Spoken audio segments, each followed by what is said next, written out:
11절까지 나눠봤는데요. 지난 시간에 주제가 뭐였죠? 나눴던 말씀에 1절에서 11절까지 예, 은사에 대해서 나눠봤었죠. 은사.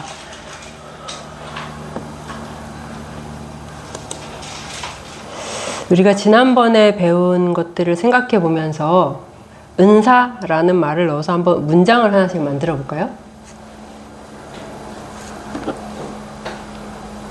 은사는 은사를 이렇게 은사는 교회를 세우는 것이다.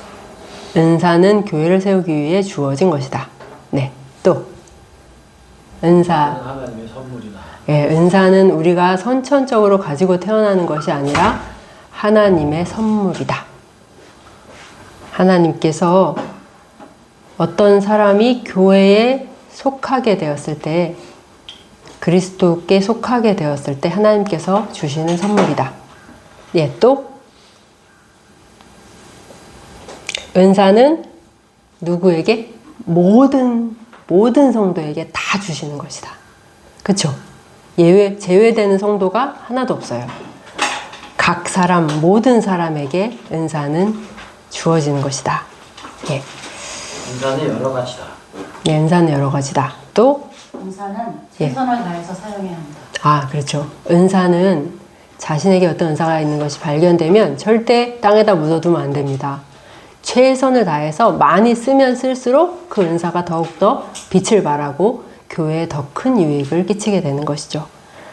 네, 그리고 또 이 은사는 교회에 너무 중요한 것이기 때문에 교회를 정말 잘 세워가기를 원한다면 우리는 그 은사를 사모하고 구해야 한다는 것입니다. 예, 간절히 구해야 된다는 것이에요. 자, 아까 섬주자매님 얘기했지만 은사는 왜 주신 거라고요?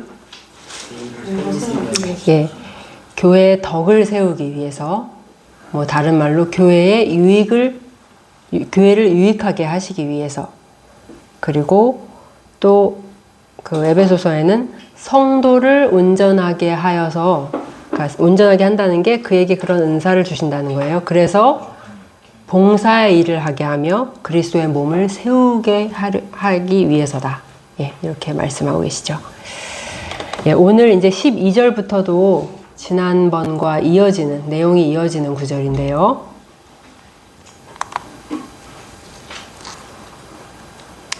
예, 12절, 13절 한번 같이 읽어보겠습니다. 예, 시작. 몸은 하나인데 많은 지체가 있고 몸의 지체가 많으나 한 몸인과 같이 그리스도도 그러하니라. 우리가 유대인이나 헬라인이나 종이나 자유인이나 다 한 성령으로 세례를 받아 한 몸이 되었고 또 다 한 성령을 마시게 하셨느니라. 아멘.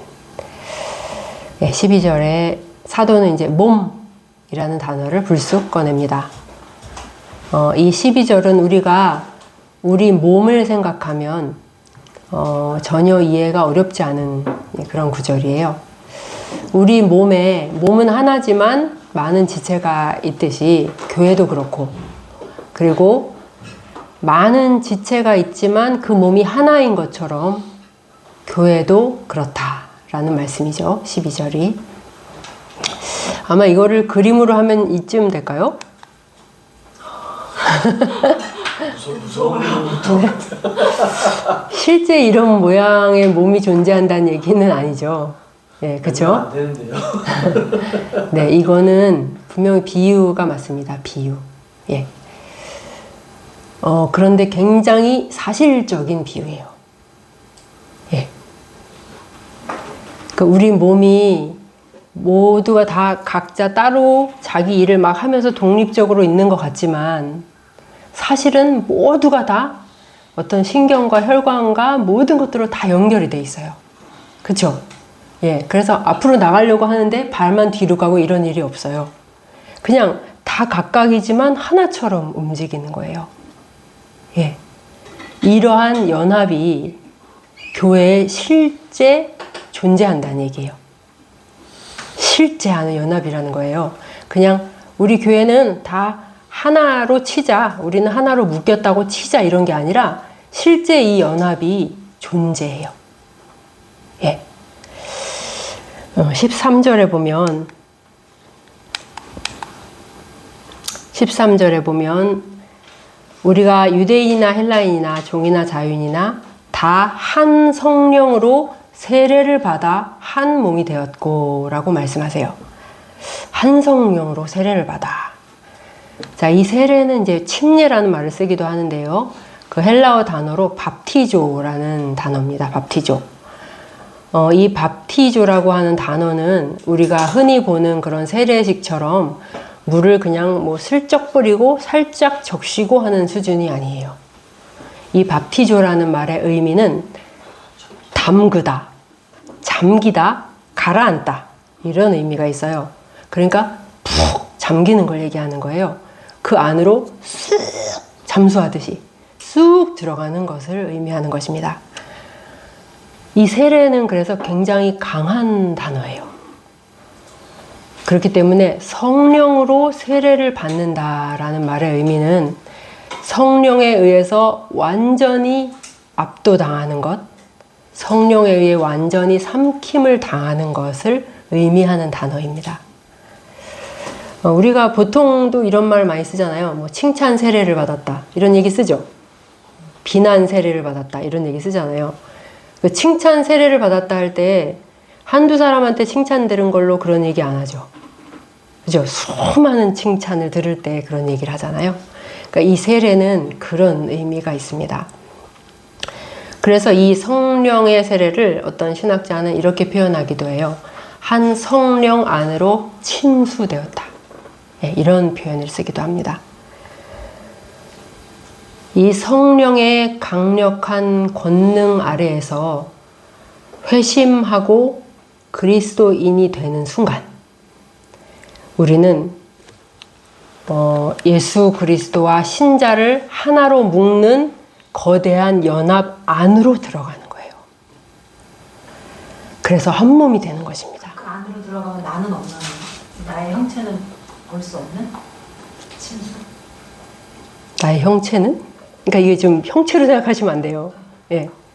그러니까 내가 예수 그리스도와 신자와의 그 강력한 연합 속으로 우리가 회심하는 순간 들어가는 거예요. 예. 성령의 권능으로. 예. 이렇게 그리스도와 연합이 되어서 한 몸이 된 이들을 뭐라고 부르죠? 예, 그게 바로 교회예요. 이게 바로 교회입니다. 주일에 교회 주변은 사람들로 바글바글 하잖아요. 그러니까 세상 사람들은 교회란 예배를 드리기 위해서 일주일에 한 번 모이는 사람들의 모임 이렇게 생각하기 쉽지만 그러나 교회는 단순한 인간 조직이 아닙니다. 십자가에 못 박히시고 다시 살아나신 예수 그리스도와 생생한 연합, 살아있는 연합으로 묶여있는 이들. 이 성령의 강력한 끈으로 그리스도와 하나가 되어 있는 이 교회는 우리 눈에 보이지 않아요. 교회는 보이지 않는 것입니다. 이것은 시간과 공간을 초월하는 것입니다. 아브라함도 다윗도 베드로도 여기에 속해서 지금 우리와 연결이 돼 있어요. 이 땅에서 이미 죽은 자도 그리고 지금 현재 살아있는 자도 그리고 앞으로 태어날 자도 다 연결이 돼 있는 신비한 연합 공동체예요. 이 교회가 우리 눈에 보이지 않는 것은 또한 누가 이 교회에 속했는지 속하지 않았는지를 우리 중에 어느 누구도 정확하게 알 수 없기 때문이에요. 물론 이 교회는 하나님의 눈에는 환하게 드러나 있습니다. 하나님께서는 자기 백성을 아시기 때문이죠. 그래서 교회를 이렇게 정의하기도 합니다. 뭐라고 돼 있죠? 하나님께서 보시는 그대로의 교회. 예, 이것이 교회의 진정한 정의입니다. 그리고 또 다른 말로 하나님께서 택하신 자들의 모임, 이렇게 말하기도 하죠.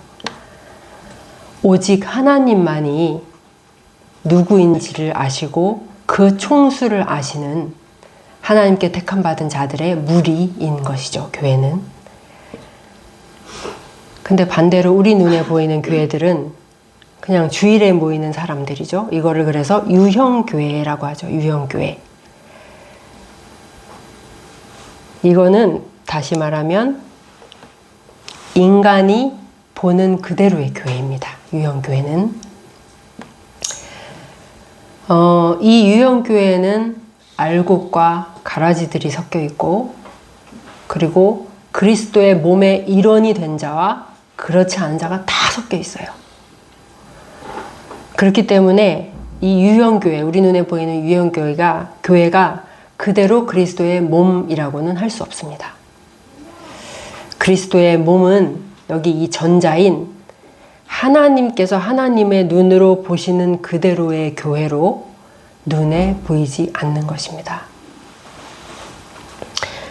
우리는 어떻게 이 교회의 일원이 되는가? 한 성령으로 세례를 받아서 이 교회의 일원이 된다라고 사도는 설명하고 있습니다. 초자연적이고 신비한 방식으로 성령에 의해서 이 영원한 몸, 이 영원한 연합 속으로 들어가게 되는 것입니다. 사도는 에베소서에서 이것을 성령이 하나 되게 하신 것이라고 부릅니다.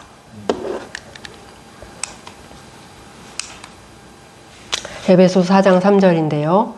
평안에 매는 줄로 성령이 하나 되게 하신 것을 힘써 지키라. 자, 여러분, 여기 이 말씀을 보면 하나가 되도록 열심히 애써라, 이런 얘기가 아니에요. 이미 하나 된 것이 있다는 것이에요. 이미 성령께서 하나로 묶으신 실체가 있다는 것이에요. 그걸 힘써 지켜라 라고 사도는 말하고 있는 것입니다. 예, 이 한 몸이 된다라는 것의 또 다른 의미는 모든 장벽과 차별이 사라진다는 것이에요. 아까 우리가 읽었죠? 유대인이나 헬라인이나 종이나 자유인이나 다 한 몸이 된다. 유대인들의 성전에는 이방인의 뜰이 있었죠. 그렇죠? 그들은 유대인하고 이방인은 서로 다르다라고 주장했습니다. 그래서 유대인들이 갈 수 있는 곳과 이방인들의 뜰 사이에 높은 담을 쳐놨어요. 서로 오고 갈 수 없게 한 것이죠. 그러나 사도는 에베소서에서 그리스도의 피 안에서 이 모든 막힌 담이 무너졌다라고 말하고 있습니다. 예수 그리스도께는 유대인을 위한 몸과 이방인을 위한 몸, 두 개의 몸이 있는 것이 아닙니다.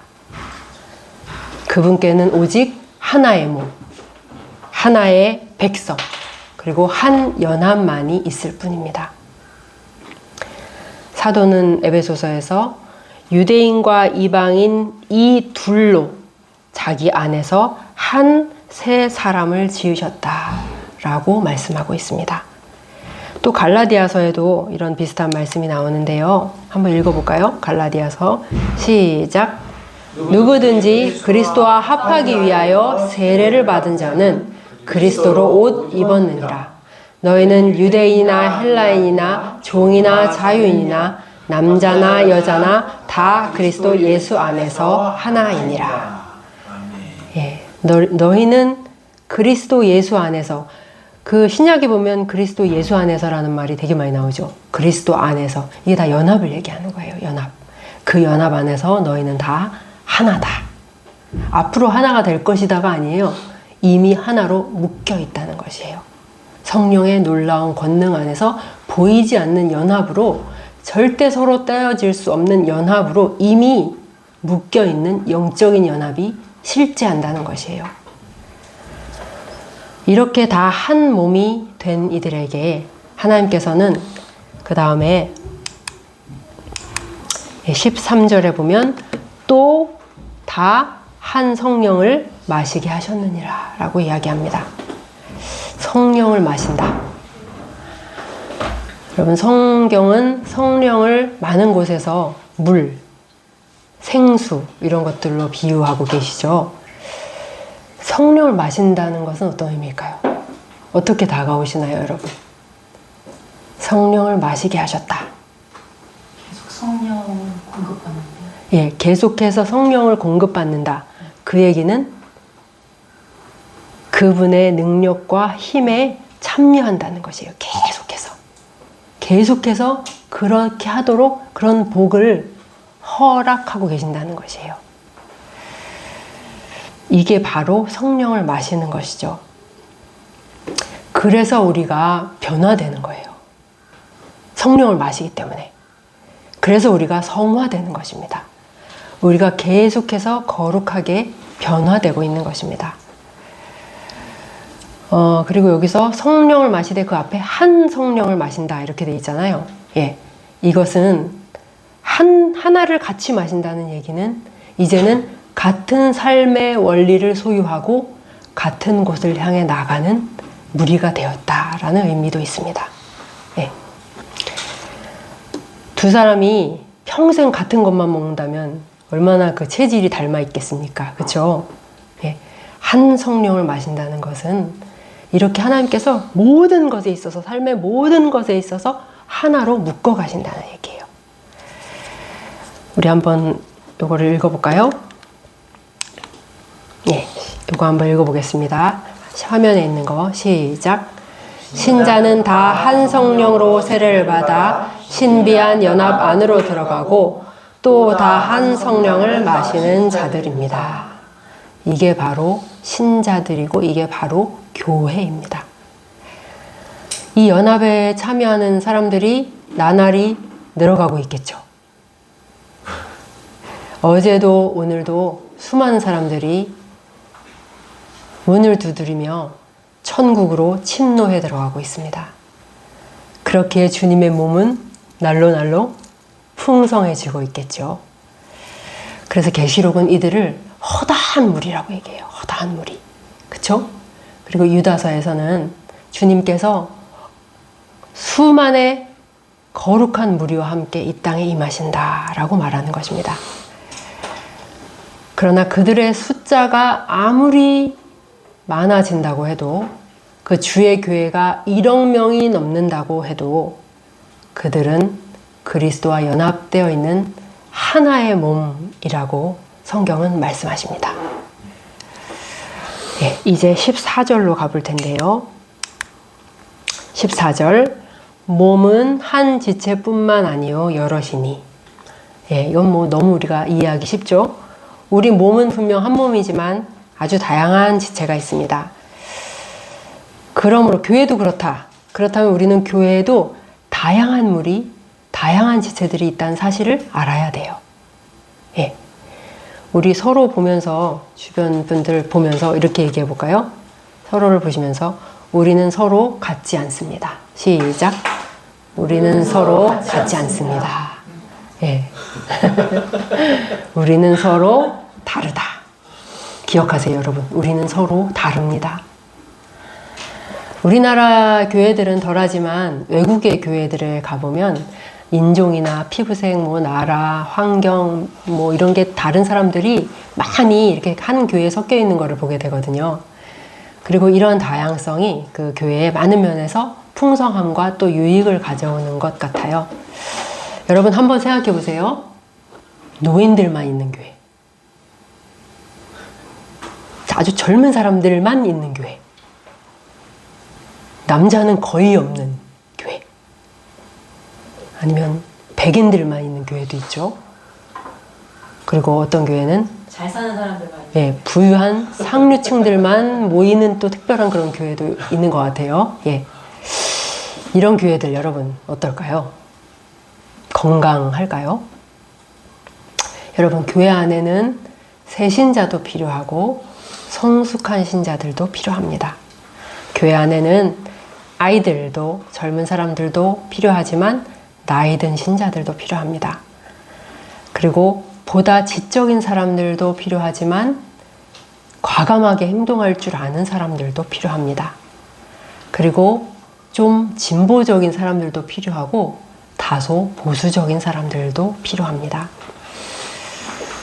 이렇게 분명하게 서로 다른 사람들, 이렇게 차이가 있는 사람들이 모여서 예수 그리스도의 영광이라는 한 목표를 향해 달려가는 것, 그게 바로 교회죠.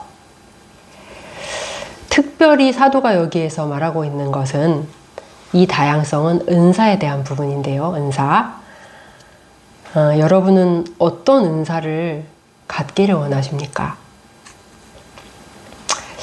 예수님의 이름으로 일어나 걸어라! 하면은 벌떡 일어나서 걷는 이 병고침의 은사는 정말 병들고 고통당하는 사람들이 많은 이 시대에 아주 탐나는 은사가 되겠죠. 그런데 교회 안에 병 고치는 은사를 가진 사람들만 잔뜩 모여 있다면 괜찮을까요? 여러분, 교회가 바르게 성장하려면 정말 많은 다양한 은사들이 필요합니다. 교회 안에는 말하자면 그 채워져야 될 구멍들이 굉장히 많이 있는데요. 이 구멍들이 다 모양이 달라요. 네모난 구멍도 있고 동그란 구멍도 있고 정말 아주 작은 구멍도 있고 또 크게 뚫린 구멍도 있습니다. 어떤 교회의 리더가 크고 네모난 못이라고 생각해 봅시다. 그런데 다른 많은 다양한 은사들을 가진 지체들이 함께 하지 않고 그 혼자 일한다면 이 네모난 못은 동그란 구멍에도 자기가 들어가야 되고 맞을 리가 있습니까? 그리고 이 큰 몸을 가지고 작은 구멍에도 자기를 우겨 넣어야 되는 것입니다. 잘 될 리가 없겠죠.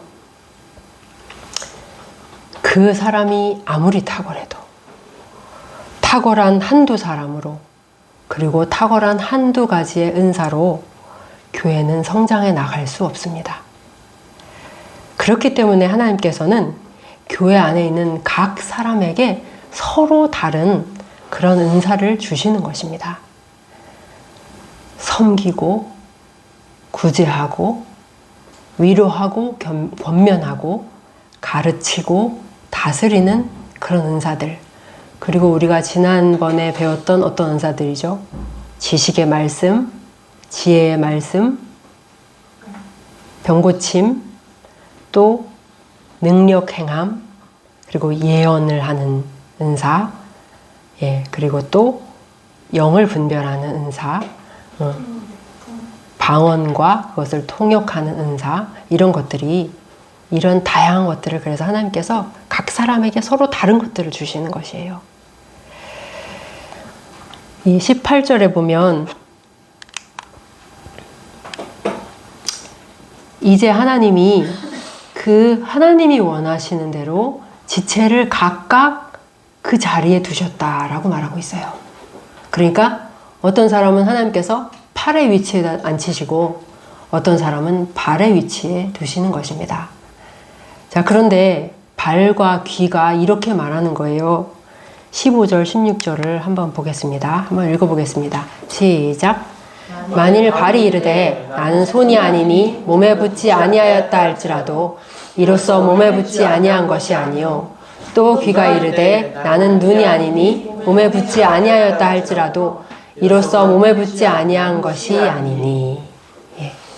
발이 뭐라고 말합니까? 발이 나는 손처럼 많은 일들을 할 수가 없어요. 나는 손하고 달라요.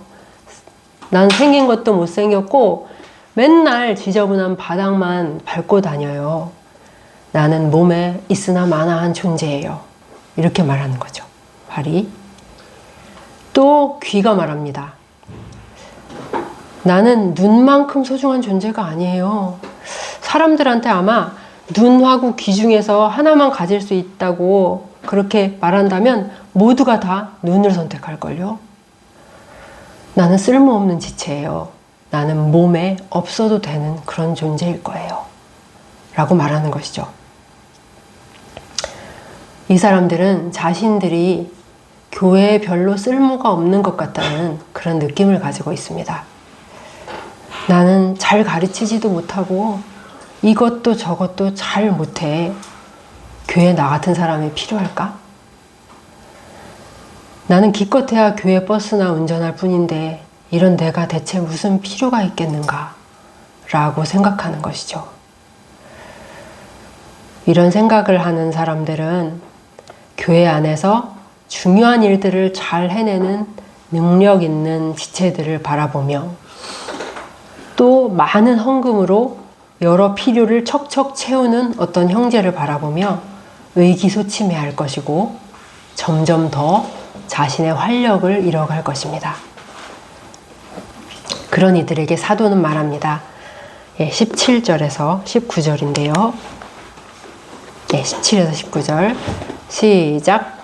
만일 온몸이 눈이면 듣는 곳은 어디며 온몸이 듣는 곳이면 냄새 맡는 곳은 어디냐. 그러나 이제 하나님이 그 원하시는 대로 지체를 각각 몸에 두셨으니 만일 다 한 지체뿐이면 몸은 어디냐. 사도는 이렇게 말하는 것이죠. 그래, 눈이 정말 중요하긴 하지. 그런데 온몸이 다 눈이라면 어떻게 되겠느냐.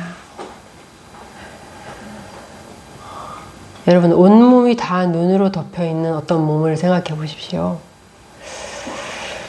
그 형상이 얼마나 귀괴할까요? 얼마나 끔찍할까요? 네, 정말 괴물 같겠죠. 네, 그런데 그 모양이야 뭐 그렇다 치고 만약에 온통 눈밖에 없는 몸이 있다면 어떻게 될까요?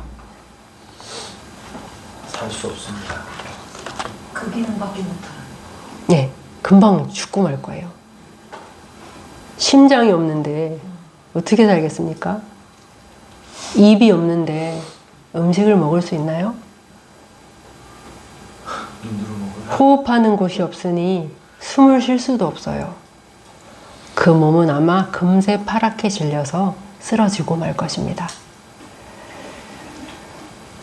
교회들은 늘 전도라고 말하죠.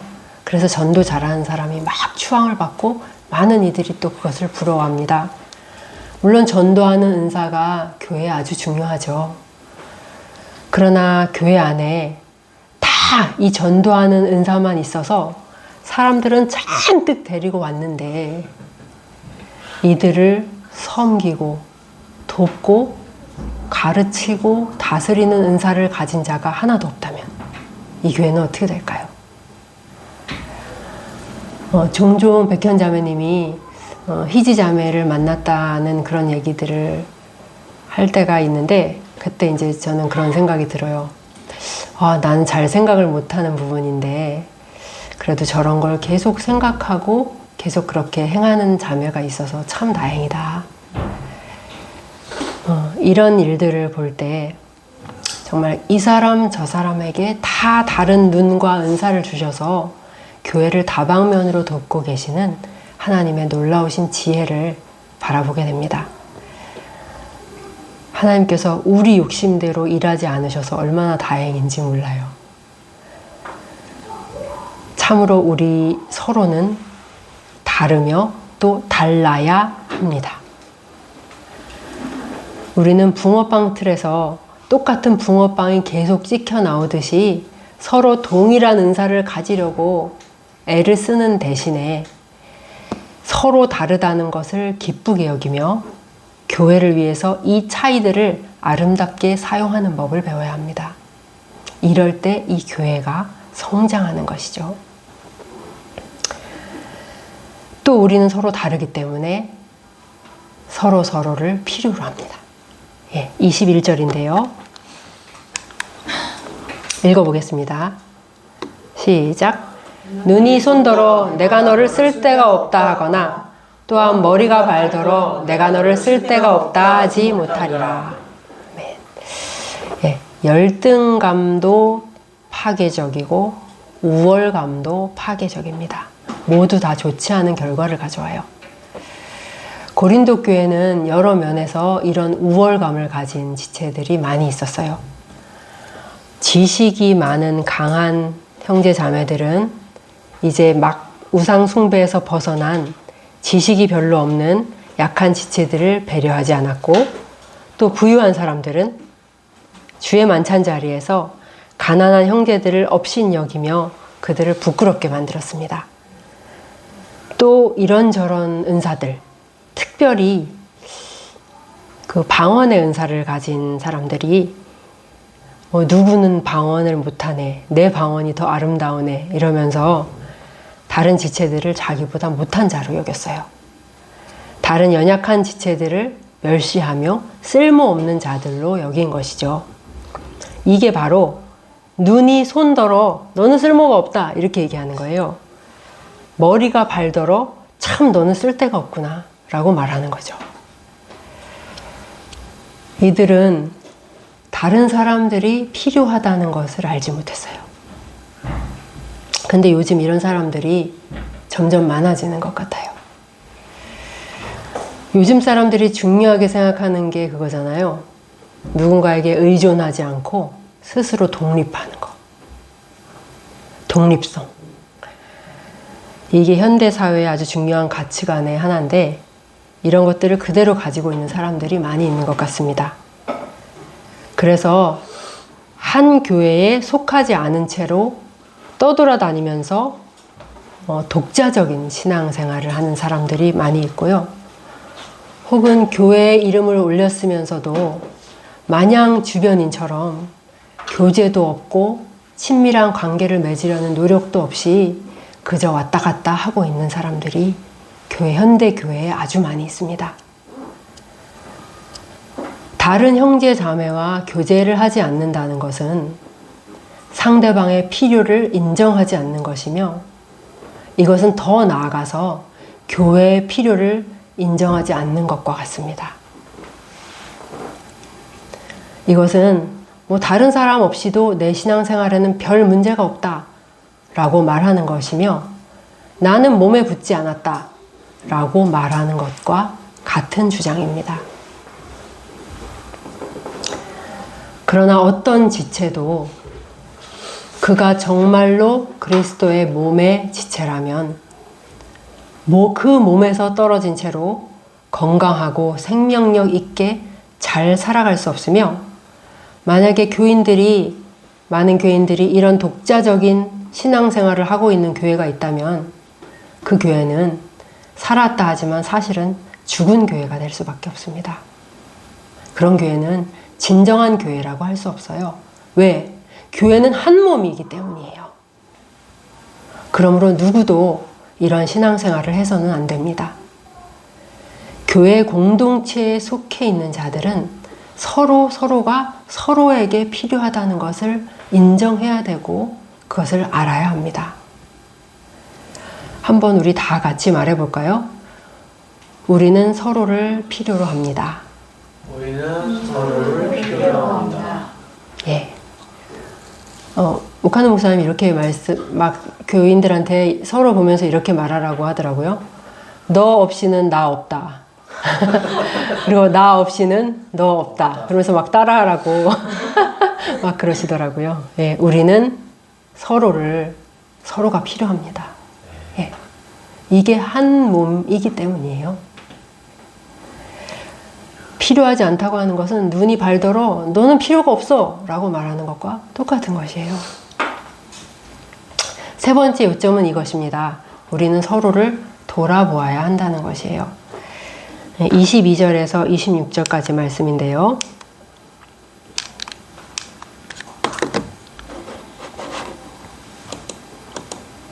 22절부터 26절까지 좀 길지만 한번 다 같이 읽어보겠습니다. 시작. 그뿐 아니라 더 약하게 보이는 몸의 지체가 도리어 요긴하고 우리가 몸에 덜 귀히 여기는 그것들을 더욱 귀한 것들로 입혀주며 우리의 아름답지 못한 지체는 더욱 아름다운 것을 얻느니라. 그런즉 우리의 아름다운 지체는 그럴 필요가 없느니라. 오직 하나님이 몸을 고르게 하여 부족한 지체에게 귀중함을 더하사 몸 가운데서 분쟁이 없고 오직 여러 지체가 서로 같이 돌보게 하셨느니라. 만일 한 지체가 고통을 받으면 모든 지체가 함께 고통을 받고 한 지체가 영광을 얻으면 모든 지체가 함께 즐거워하느니라. 네. 여러분의 몸에도 좀 남한테 이렇게 떳떳하게 보이기 조금 부끄러운 못생긴 못난 어떤 그런 부분들이 있죠. 없나요? 네. 예. 맹장이 왜 있는지 모르겠어 라고 한때 생각하면서 막 별로 진짜 필요 없는 걸 생각하고 그래서 태어나자마자 막 맹장을 제거하고 이랬던 시절도 있잖아요. 그렇게 필요 없어 보이고 하찮게 보이는 어떤 그런 부분들도 있죠.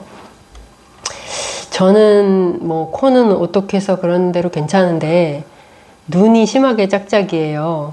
네. 그래가지고 뭐 어떤 중요한 자리에 가거나 화장을 할 때 코는 1도 신경을 안 써요. 제가 오직 신경 쓰는 거는 눈 크기를 어떻게 하면 비슷하게 만들까. 예. 그래서 막 이 짝짝이인 눈에다 라인을 정성스럽게 그리고 뒤에는 하나도 없는 눈썹을 정성스럽게 그려가면서 예, 아름답게 보이려고 애를 쓰게 되는 것입니다. 여러분, 아름다운 지체는 신경 쓸 필요가 없어요. 그러나 그렇지 못한 지체에는 우리는 더 공을 들이게 되고 더욱더 세심한 주의를 기울이게 되는 것입니다.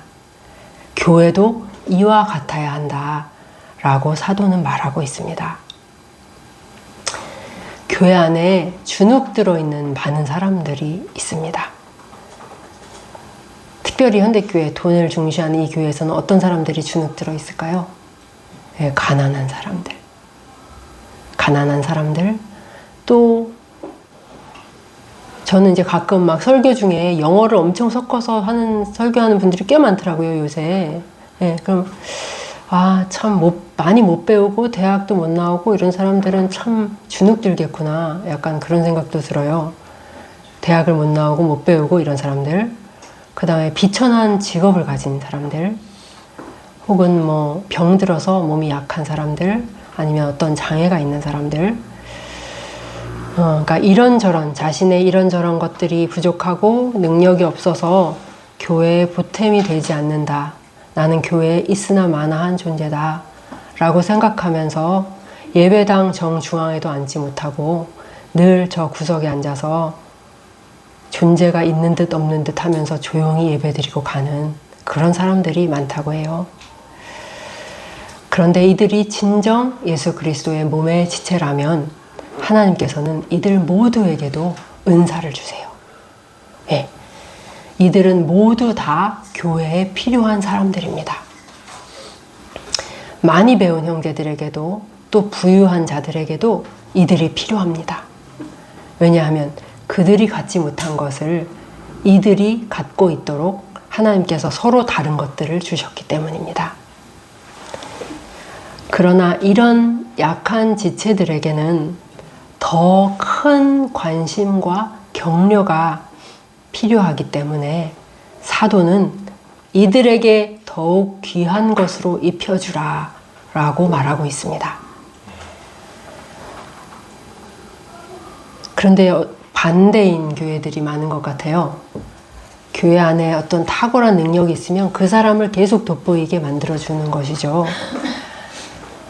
찬양, 노래 목소리가 좋은 사람이 있으면 계속 그 사람을 중앙 무대에 세우는 것입니다. 예.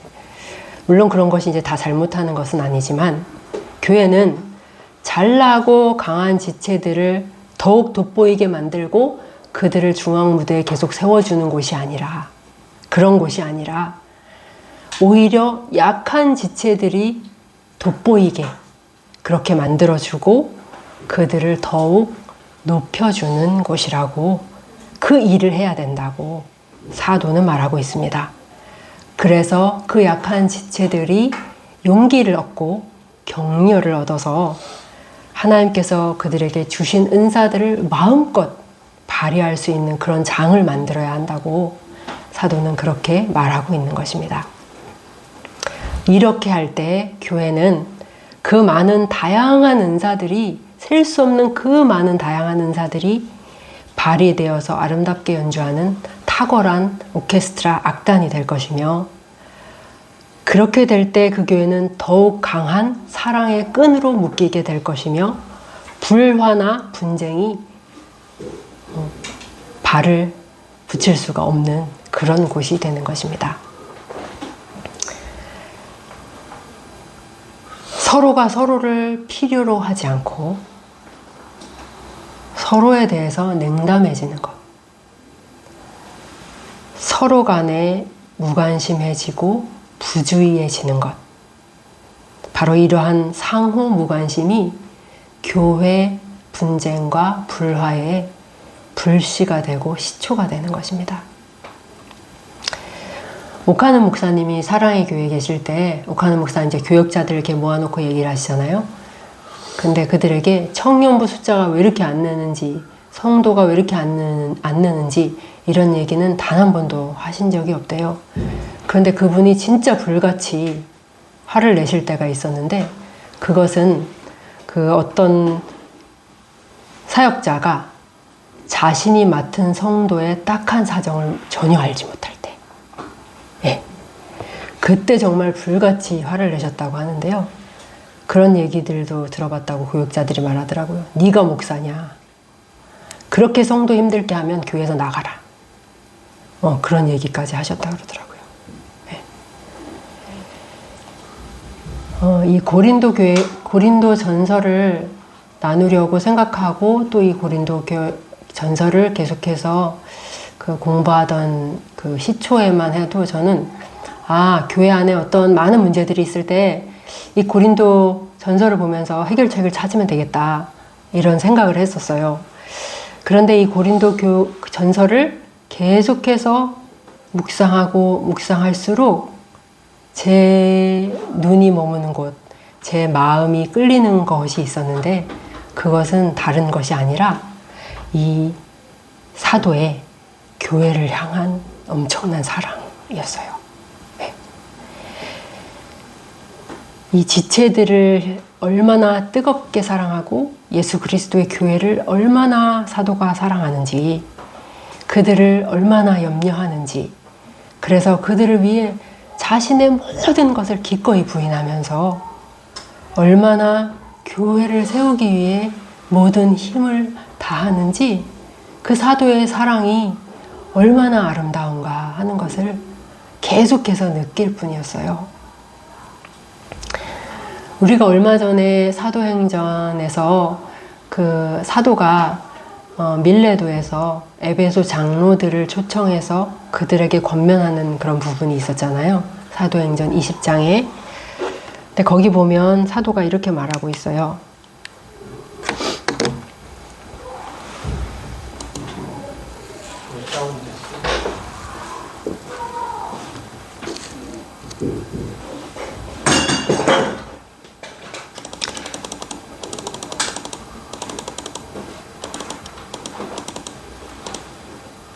사도행전 20장 31절인데요. 한번 읽어보겠습니다.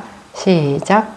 그러므로 여러분이 읽게요. 내가 3년이나 밤낮 쉬지 않고 눈물로 각 사람을 훈계하던 것을 기억하라. 바울은 에베소에 있는 3년 동안 어떻게 했다고 말합니까? 밤이든 낮이든 쉬지 않고 눈물로 각 사람을 훈계했다고 합니다. 사도는 많은 이들을 모아놓은 그런 공적인 자리에서만 가르친 것이 아니에요. 어떤 사역자들은 공적인 자리에서, 공개적인 자리에서, 예배나 뭐 이런 성경 공부의 자리에서 잘 가르치는 것만으로 자신의 사역을 잘 하고 있다라고 생각할지 모르지만, 사도는 그렇게 생각하지 않았습니다. 그는 모아놓고 가르치는 일만 하지 않았어요. 그는 각각의 사람들을 찾아다녔어요. 그들을 개인적으로 만나고 그들을 붙잡고서 그들의 처지에 맞는 말씀을 전해주고 그들을 쉬지 않고 훈계했습니다. 그는 끊임없이 밤낮으로 이 일을 했다라고 말하고 있습니다. 이 일을 사도는 또 눈물로 행했다고 말합니다. 왜 눈물이 났을까요? 그들을 너무나도 불쌍히 여기는 마음 때문이었겠죠. 너무나 눈이 멀어서 자신의 지금의 그 처지가 어떤지도 알지 못하고 자신의 그 죄악된 행실로 인해서 지금 처해 있는 그 비참한 처지를 전혀 보지도 못하고 계속해서 그렇게 행하고 있는 자들을 볼 때에 바울은 마음이 녹아내리는 것 같았고 너무나 불쌍해서 그들 앞에서 눈물이 나지 않을 수가 없었던 거예요. 그는 울지 않을 수 없었습니다. 그들을 훈계할 때. 물론 완악한 심령으로 이 훈계를 거절하는 사람들도 있었겠지만 그러나 사도는 그렇다고 해서 지치거나 포기하지 않고 사랑으로 눈물로 계속해서 각 사람을 훈계했습니다. 우리는 지금 아무도 개인적으로 만나서 훈계하거나 권면하지 않는 세상에 살고 있습니다. 우리는 그저 그를 위해서 기도한다고 말합니다. 그러나 사도는 기도만 하지 않았습니다. 형제를 향한 그의 뜨거운 사랑과 긍휼은 그를 항상 움직이게 만들었습니다. 우리 아까 찬양한 거 무슨 교회죠? 네, 우리는 주의 움직이는 교회예요. 바울의 삶은 어땠습니까? 바울은 생활비를 스스로 일해서 벌어야 했어요. 계속해서 일해서 자기 생활비를 충당해야 했고 또 매일같이 교회에서 사람들을 이 집에서 저 집에서 모아놓고 계속해서 말씀을 가르쳐야 했습니다. 그러나 그런 정말 바쁘고 힘든 와중에서도 그는 많은 사람들을 손수 찾아가서 그들을 말씀으로 권면하고 그들의 손과 발을 강하게 하고 눈물로 호소하면서 그 형제 자매를 계속해서 옳은 길로 돌아오게 했습니다. 여러분 주변에도 주님의 권면과 훈계가 닿지 않는 이들, 그래서 우리가 가서 말해주고 전해주어야만 하는 그것이 너무 필요한 이들이 많지 않습니까? 주님께서 여러분 기도하는 중에 부담을 주시지 않습니까? 눈물로 기도하고 나서 그 사랑을 행동으로 옮기는 사람. 주님께서 여러분에게 내가 바로 그 사람이 되기를 원한다 라고 지금 말씀하시지 않는지요? 예배에 참여하지 않는 이들, 교회를 떠나간 이들을 만나서 복음으로 계속해서 도전하고 격려하는 일, 권면이 필요한 이들을 찾아가서 바른 길로 돌아오도록 눈물로 훈계하는 일, 내가 그것을 하기 원한다 라고 주님이 오늘 우리에게 말씀하시지 않는지요? 앉아서 기다리는 것만이 아니라 찾아가는 사랑 말입니다. 사도 요한이 말하잖아요. 자녀들아, 우리가 말과 혀로만 사랑하지 말고 행함과 진실함으로 사랑하자. 기도만 한다고 하는 것이 혹 말과 혀로만 사랑하는 것은 아닐까요?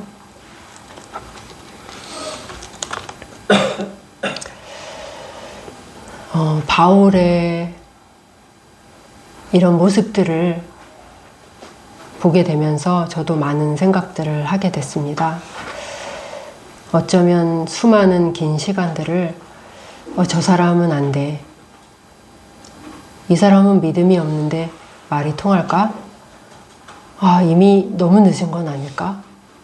이런 생각 속에서 너무나 수동적이고 너무나 소극적인 태도로 살아온 것은 아닌지 하는 그런 생각이 들었습니다. 하나님의 전능하심과 그분의 능력, 그분의 일하심을 제 안에서 너무 제한한 것은 아닌지, 하나님께서 그런 제 모습을 보게 하시며 회개하도록 또 이끄시는 것 같습니다. 여러분께는 하나님께서 말씀을 통해 어떤 음성을 들려주시는지요. 들려주신다면 그 들려주시는 그대로 순종하여서 복을 받는 여러분, 복을 받는 우리 교회가 되기를 원합니다. 예, 이제 말씀을 마무리할 텐데요. 이 땅에 하나님께서 그 크신 이 온 세상을 창조하신 그 하나님께서 자기의 피로 값을 치르고 사신 유일한 존재가 있습니다. 그것이 바로 교회입니다. 교회는 하나님의 피로 대가를 지불하고 세워진 유일무이한 존재입니다. 그러므로 교회는 이 세상의 그 어떤 보물과도 비교가 불가능하고 그 가치를 가늠하는 것이 가능하지 않은 정말 지극히 존귀한 무리입니다. 그래서 하늘의 천사들이 이것을 보고 놀랄 수밖에 없는 거예요. 지극히 높으신 하나님의 아들께서 정말 말로 다할 수 없는 그 고통과 고뇌를 저들을 위해서 다 감내하시고 한 방울도 남김없이 자기 피를 다 쏟으셨다니, 하나님의 아들이 저들을 위해서 그렇게 하셨다니 저들은 누구인가? 그렇게 탄생한 교회를 그들은 경의에 찬 눈으로 두려움 가운데 바라볼 수밖에 없었습니다. 우리 지난 수련회 제목이 그거였잖아요. 예수 그리스도의 몸 에클레시아. 교회는 이토록 영광스럽고 이토록 경이로운 것입니다. 단순한 인간의 조직이 아닙니다. 우리는 성령 하나님의 권능 아래 세례를 받아 이 교회 안에 들어오며 우리 모두는 이 성령의 보이지 않는 끈으로 이미 하나로 완전하게 그리고 영원히 묶여 있다는 사실을 기억하시기 바랍니다. 그 성령의 하나 되게 하신 것을 지키는 것이 우리의 의무입니다. 오늘 우리가 나눴던 세 가지를 우리가 이 본문에서 꼭 기억하기를 원합니다. 우리는 서로, 첫 번째, 우리는 서로 다르다. 두 번째, 우리는 서로를 필요로 한다. 세 번째, 우리는 서로를 돌보아야 한다. 이것이 한 몸이라는 것의 의미입니다. 그러므로 우리는 어느 형제가 고통을 받으면 함께 고통을 받고, 또 어느 자매가 영광을 받으면 함께 즐거워하는 자들이라고 성경은 말씀하고 있습니다.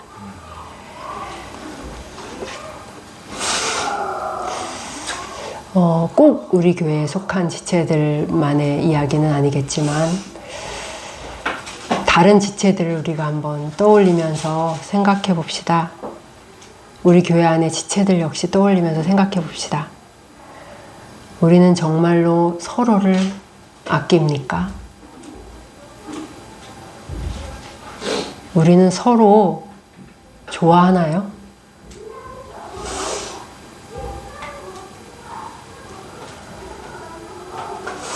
하나님께서 우리에게 진정으로 이 마음을, 이 사랑을 부어주시기를 기도합니다. 서로 이 교회가, 하나님께서 세우신 이 교회가 얼마나 놀랍고 경이롭고 영광스러운 것인지를 기억하며 그 연합을 더욱더 연합되게 하는 것, 서로 더욱 뜨겁게 사랑하고 보살피고 돌보며 또 눈물로 서로 권면하고 훈계하는 그런 진정한 교회 되게 하시기를, 그래서 진정한 부흥이 우리 안에 있게 하시기를 교회의 머리이신 예수 그리스도의 이름으로 기도합니다.